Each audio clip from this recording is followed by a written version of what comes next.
On Saturday, September 25th, owners and those potentially interested in becoming owners of electric cars, electric bikes, lawnmowers, hedge trimmers, and chainsaws converged on the parking lot at the Manchester Recreation Park to demonstrate or learn about them. Electric vehicles are seen as an important pathway towards helping Vermont reach both its renewable energy and greenhouse gas emission targets. But when it comes to cars, at least, they still only constitute a small fraction of the overall number of vehicles on the road. But that could change if prices drop and more recharging infrastructure becomes available. Meanwhile, those who already have one seem to really like them. Yeah, so I started leasing this just earlier this summer, and I've been loving it so far. It's still amazing to me that I drive past the gas stations and don't need to pull in. And I also have solar on my house.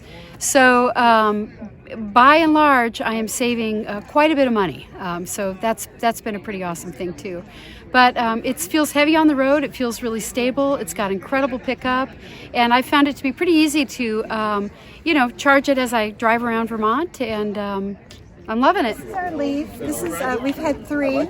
We had the very first prototype that went 80 miles an hour on a charge, and then the second went 110. And this one, the Leaf Plus, can go 226 miles on a charge. So our range anxiety has been reduced dramatically. We can get to Rutland and back, Bennington and back, Saratoga and back. So that's been a real game changer for us. Clarity. It's a Honda Clarity. There are not a lot of them around here, but and they're a little hard to get. But this is a plug-in hybrid, so it's got a gasoline engine here, electric motor there that drives the wheels. Unlike many of the plug-in hybrids, the gasoline engine does not connect to the drivetrain. It only runs a generator. So it runs the generator that gives charge to the electric motor so you can run your car if your battery is depleted. This battery is small, but it's one of the larger ones for plug-in hybrids. It gets about 40 miles average to a charge.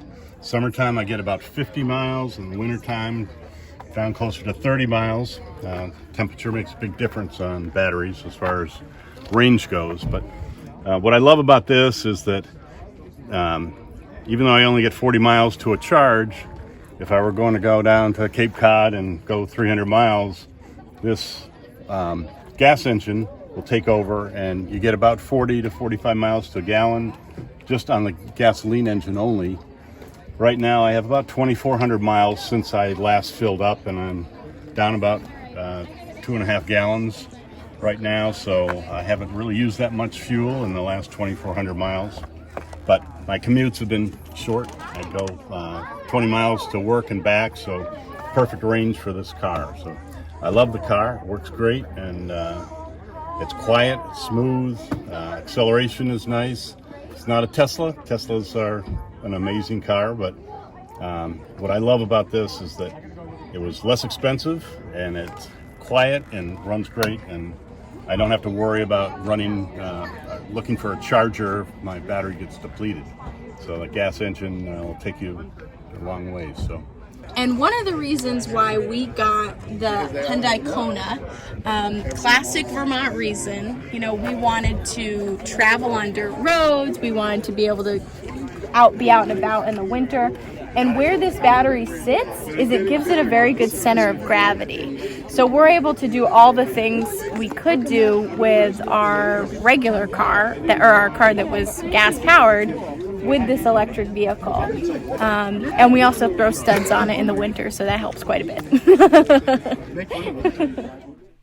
But it wasn't just about the cars. E-bikes are also a big hit among their owners. Stephanie Moffett-Hynds of Arlington showed off hers and got Harriet Welther to give one a try. So the power button is over here, and what you do is you press this button in and the lights come on, showing you how much power you have. I have never run out of power. I sometimes go out, and I'm going way up in the mountains. I've sometimes been out for 3.5 hours to 4 hours at a time. So this bike, it has some good juice on it, good battery. Well, I've got bike gloves and everything, and a helmet, and got that bike gloves and a helmet. Has three power modes. And really, most of the time, I just have it on one. That's, you can see that right there. It's that first bar. And that, to get you started, you can do that. That's fine for any flat area. And actually, if you find that you're going on a hill and you need more power, rather than going up to your next thing, you can keep going up to 2 or 3 is the max, and you get lots of power behind you. You're hardly doing anything. It says you first want to do your regular gear change. Try that first, and that because you want to use as little of your power, your battery, as needed, right? So you have a hill to come home, which I do. So, but again, I've never run out of power, and I go out all the time. I go out So forever. gear, I get gear change, you've got. This is fun.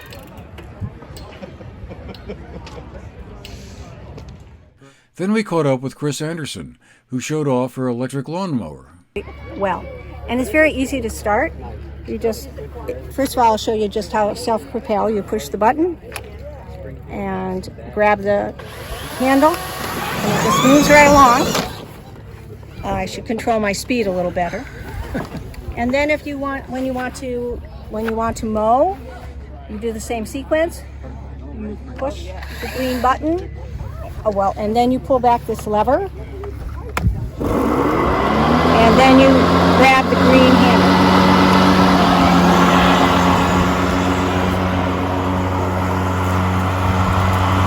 When it comes to owning an electric car, many opt to lease rather than purchase outright, noting that the technology of the cars is evolving so rapidly, and after 3 years it might be advantageous to trade it in for a newer model. Financial incentives are also available, from federal tax credits of up to $7,500 to ones offered by electric utilities. Green Mountain Power, for example, is offering a $1,500 rebate for the purchase or lease of an all-electric vehicle priced under $60,000. We also had a chance to talk with Carl Buchholz, who is one of the organizers of the event. I feel like it's very important for people in Vermont to buy electric cars. We have a goal of getting 50,000 electric cars on the road in a very short time, like a couple of years, and we're nowhere near that. So I got this Tesla Model Y a few months ago, and I felt like if I drive it around, people say, oh, if Carl can buy a Tesla, then I guess maybe I should think about it too. So that's the main reason. At one point, at the dawn of the automobile age, electric cars were serious competitors with gas-powered cars. They may be on the verge of becoming so again. For the GNAT-TV News Project, I'm Andrew McKeever.